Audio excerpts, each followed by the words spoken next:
Hey, how's it going, and welcome to another video. Alright, so we are just about a month away from Shin Megami Tensei 5, which feels kind of surreal to say. Like, I've been following the development and release of this game since, God, 2017? Like, I first got into Persona and then SMT in 2012, so even though I'm not quite like a boomer, like I wasn't playing the games when they were coming out on PS2, I've definitely been around for a bit, and I've had the opportunity to kind of bear witness to like the modern Megami Tensei series ever since like, you know, the PS3 up until now. And it's definitely been an interesting journey, like, tracking this game ever since it was first announced in 2017 up until now. Like, that's a long stretch of my life that I've been, like, anticipating this game. So I figured now would kind of be a good opportunity to, like, take a trip down memory lane, like, reflect on some of these trailers and announcements. And later on in the video, I think we'll definitely get into some more, like, intricate topics about hype and kind of, like, video game release cycles. That kind of disconnect between the people making the game, like the studio, and the player base. Since it's definitely a very interesting era that we live in when it comes to like how long video games take to come out. Bayonetta 3, I think, is a pretty good example of this. Like, that game got announced years and years ago. And it was only in the last month we got, like, you know, an actual trailer for it. But I'll kind of get into some of that stuff later. So back in the year of our Lord 2017, it was a pretty, interesting time for like Persona and SMT. This is a little bit before Persona 5 had come out and kind of like taken the world by storm, and I think really surprised everyone just in terms of like how popular it ended up being. Like at this point, Persona 4 spin-offs are starting to wane. Like I think we got Ultimax a couple years ago, we got the dancing games a few years before. And at this time, Japan already had Persona 5, so, like, here in the West, we were kind of just waiting on it. And then on the flip side, for, like, SMT, like, non-Persona kind of stuff, we were eating pretty good on the 3DS. Obviously, SMT4 had come out on the 3DS in, 2013, I think it was. As a quick aside, man, it was really funny how many people thought that SMT5 was gonna be on the Wii U. Like, there's another, like, far superior reality out there where SMT5 came out on the Wii U in like 2015 or 2016, but we were getting a pretty steady flow of stuff like Devil Survivor, Overclocked. I think that came out in 2011. And then a few years after that, Devil Survivor 2 Record Breaker came out. We got Soul Hackers, which is pretty cool. Like, we never had that in English before. Like, Deep Strange Journey came out. SMT4 Apocalypse came out. So even though we were absolutely getting new stuff, I think there was this kind of feeling that it was, like, half new. Like, out of all of those, the only one that's 100%, like, original is SMT4. Because, like, pretty much every other game that was released was, like, derivative of something else. You know, the Devil Survivor games we got on 3DS were just, like, updated versions of the games that were on the DS. And same thing goes with Strange Journey, and then, like, Soul Hackers is a game that was on the fucking Sega Saturn. 4 Apocalypse was built pretty much entirely off of SMT4, so there was definitely this kind of overarching feeling of, like, alright, where's the next new thing? Then lo and behold, in January 2017, it happened. But whenever they did that first presentation where they showed it off, I remember just like, everybody I was talking to at the time just fucking losing it when all the demons popped up. Like, the demons with their glowing eyes, like the classic image in Nocturne and shit. Like, oh man. And then Odin showed up, and then we had the big, like, SMT logo, because, like, at the time, it wasn't actually revealed to be SMT5. It was just, like, some Shin Megami Tensei thing. So there was a decent bit of debate about, like, if it even is SMT5 or not. So yeah, it was super exciting. And then, obviously, Persona 5 had come out in April, and it wasn't until October when we got our next trailer for it. That was the trailer where they revealed that, yeah, this is in fact SMT5.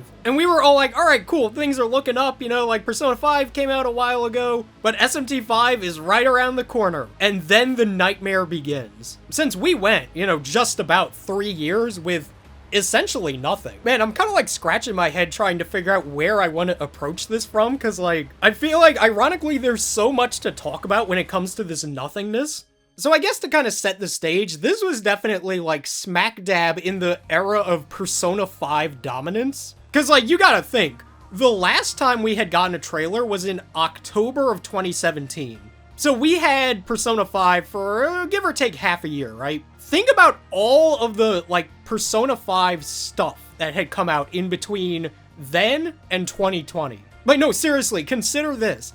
In between the, like, last trailer that was in October and the most recent one, Persona 5 Royal came out. So this naturally resulted in a lot of frustration from people who were very excited about SMT5. Like, if I had $1 for every time I heard somebody complain about no SMT5 news, or where's SMT5, or Persona killed SMT5, or why is Atlas keeping quiet, I would be a multi-quintillionaire by now. And I would say there were definitely a lot of people who are more like me. Like, I think in the grand scheme of things, I'm a pretty patient person. And you know, obviously I get excited for games and stuff, but I've never been somebody who gets really caught up in like the hype or like hyper fixating on certain releases. But it kind of felt like for every person who was just like, you know, normal and like patient about it, they're like, yeah, whatever, we'll get more news when it happens. They're probably just working on the game, like whatever, it'll happen eventually. There was another person who is very ferociously unhappy about the lack of news and updates. And you know, you combine that with the kind of climate that we were in, like Persona 5 was really in its heyday, like it was a big hit in the West. It's getting all kinds of spin-offs and stuff, like it was kind of like that meme of Squidward like looking at Patrick and SpongeBob, where Squidward is like SMT5 fans and SpongeBob and Patrick are Persona 5 fans. So that definitely incited a lot of Persona versus SMT kind of stuff, which is always deeply insufferable and awful. And that's kind of just how it was for a couple of years. Like, at least for me, SMT5, it kind of turned into one of those topics that like I would have rather just avoided, because it felt like some negative shit would always come from it. Because it wasn't like we had gotten any new trailers, like there wasn't really anything to talk about or speculate on. I think a lot of people felt kind of like blue-balled by the whole situation. Like, it was like Atlas had pulled out their big, juicy SMT5 titties and kind of shook them around and then just like walked away for 3 years. But I think these couple years of like SMT5's, I guess, non-existence and like beyond just that, a lot of other games recently has really helped me realize just how like hyper-fixated people get on certain games. Cyberpunk seems to be the new classic example of just like a game that people spent years and years of their lives just like weirdly obsessively fawning over. But I feel like there's a lot of games you can kind of point to being similar. Like Bayonetta 3 is a pretty good example, like Metroid Prime 4, yeah, remember that one? And obviously being a fan of stuff and like being excited for shit is perfectly fine, but I feel like a lot of people, they kind of take it too far. I feel like sometimes people almost like make it a personality trait of theirs, you know? I'm sure we've all encountered like that one guy who's just like, their whole existence is how much they've waited for this one game. Like they're the guy running the X amount of days have passed since blah blah game was announced Twitter account. And I feel like in cases like that, people are setting themselves up to be both like disappointed and stressed out, because I feel like it's kind of bad enough to put unreasonable expectations on a game, because obviously your perfect like dream game that you've envisioned is never going to be as good as the thing that it actually is. But like, man, just spending years and years and years like obsessing over the release of this thing and getting like seemingly actually angry. Like, I know obviously it's the internet, so a lot of people act kind of like bombastic, but I feel like for a lot of people it's kind of genuine, that like intense frustration. But just getting caught up in this day-to-day, like, I don't know if even calling it excitement is the right word. It's more like anticipation. I just don't think is very productive, because it's like, there's so much other shit out there that you can play, that you can watch. Like, yeah, SMT5 is coming out eventually, but like, dude, you got 40 years of video games and like fucking 60 years of anime that you could watch through. So why is this one game the thing that it's kind of all resting on? And this gets into a somewhat deeper topic, but I feel like for a lot of people, they kind of like unironically expect a certain game release to like improve their lives in some quantifiable way. Like, obviously we've all kind of been through the experience of like, oh man, this game coming up is gonna be great. I'm gonna have so much fun with it. Like, I've been looking forward to this game for forever. Like Devil May Cry 5, I think, is a really good example of a game that I was looking forward to for years and years and years. I played it and it was a pretty fucking damn good contender for being like my game of the year. But I was never in this state of mind where I was like, all right, DMC5 is gonna come out, and then all will be good. Because in actuality, what's gonna happen is the game's gonna come out, you're gonna play it for a weekend, or maybe a week or so, maybe a month if it's a really long game, and then life goes on, because it's meant to be entertainment, you know? Like, sure, things can definitely have a lasting impact on you, but I really don't think that it's, like, a good idea to bank so much of your hopes and dreams and, like, expectations on this one thing, because, like, uh-oh, what if it's shitty? What if it's only good? The nightmare scenario. Game you thought was gonna be a 9 out of 10 is instead like a 7. I hate how that's basically what like video games have kind of become, but whatever. And since we're kind of on the topic already, like I'm sure you can probably already tell, I deeply hate like modern video game hype culture. I think that shit is probably like legitimately the most detrimental shit ever to people's like expectations and brain matter. You'd figure people would probably be past this thinking of like, but the hype was real. Like the hype is just a fucking figment of your imagination that a video game company like tricked you into having so that you would go and buy their thing. Like that's what it is. But yeah, let's get back on track here and talk about SMT5 some more. So obviously it wasn't until 2020 when we got like the next proper trailer, 3 years. And I think that was kind of a big sort of hallelujah moment because it was like, finally. You know, it felt like in that one moment, in that one trailer, all those years of people complaining about where's SMT5? You know, all the complaining was just silenced. It's like dust in the wind. It was very beautiful.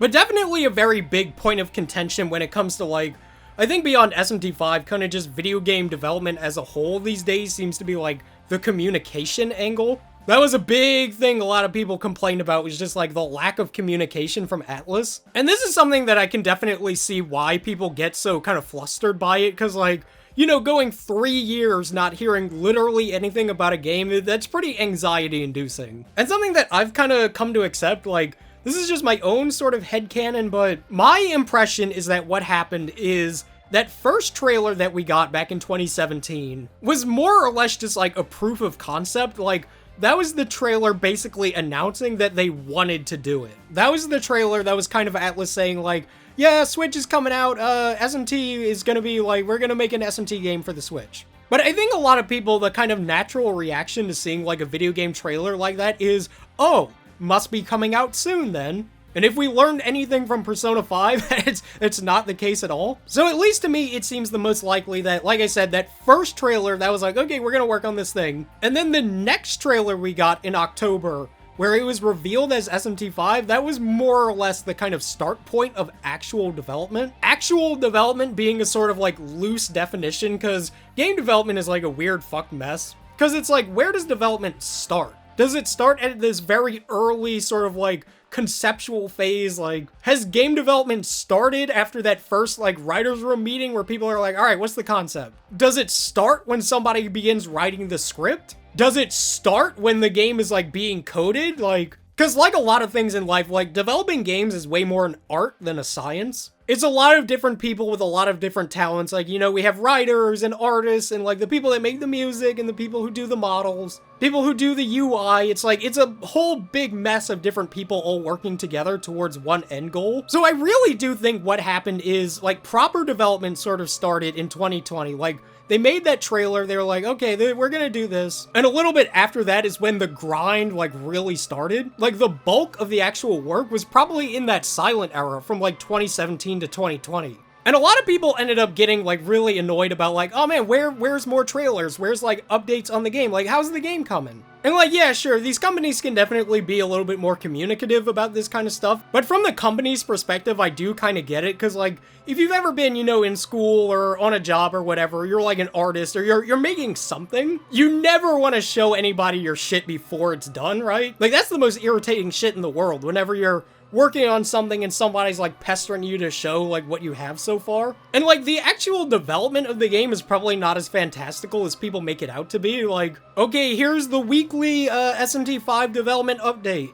Today we adjusted a variable for how much Agidine does. There was a glitch where the character fell through the earth, but that has been patched. Just stuff that's, you know, really not that interesting in the grand scheme of things. But I think a lot of people also have to kind of realize that like, the company just doesn't want to show you that stuff. It's like, oh man, where's the new trailer? It's like, oh, we're not showing you because it looks really ugly and kind of shitty. Like, we're working on it. Like, that's kind of just the story of this whole video, is like, we're working on it. So just like, wait. And the funny thing is that like, ever since that trailer in 2020, like, I think they've really been killing it in 2021, just in terms of like, marketing for the game and kind of like giving us information about it. Like, we've gotten a ton of trailers, they've shown us a good amount of gameplay, like all the demons are getting revealed. It's definitely a very far cry from the we're working on it from the past couple of years. But honestly, I think most of these problems would be solved by like companies not announcing their games prematurely. And I know why they do it, because, like, it looks good for investors. Like, it's better to have something on the horizon that they're like, oh yeah, this thing is coming out. And, like, consumers like that shit too. They like having something to be like, oh yeah, this game is coming out. But when they aren't actually sure how long the development is gonna be, it leads to, problems. So I think that's honestly a bigger issue than the, like, communication thing, because that's ultimately kind of the root of the problem. You know, it's a lot better to work on your game more or less in secret, then announce it when you're pretty damn positive when it's gonna come out. That way you don't have scores of people being like, where game, you know, every day and night. But yeah, it's been an interesting journey. There's definitely been a lot of peaks and valleys. Like, obviously in 2017 it was really exciting because it was like, oh yeah, SMT5, it's gonna be on the Switch, woo! Then there was just like 3 years of silence and kind of like, I would argue, self-inflicted misery. But dude, the past, like, year has been pretty bumpin'. I mean, we got all these damn trailers, like, they've been showing off all the demons. Dude, Nahobino is a fine specimen, dog. So I'm absolutely looking forward to it. Like, honestly, the time went by pretty damn quick, you know? 4 years felt like the blink of an eye, really. Just don't expect the video game to be, like, some life-altering event. Like, just look at stuff as being, like, something that you're excited for and that you're looking forward to playing instead of being, like, the event of your life. Because once you start acting like it's gonna be like that, you're only kind of setting yourself up for disappointment. You know, just like chill out and play other stuff and just let the people make their video game. It'll come out eventually, or maybe it won't, who knows. There's a lot more to life than just that one video game, you know? Damn, I'm ready for Nahobino to be my boyfriend. I've been waiting 4 years for it. That's a part of the game, right? You can kiss Nahobino right on his lips, right? Yeah, that's a feature, yes? But yeah, that has been the video. Thank you all so much for watching. See you guys next time.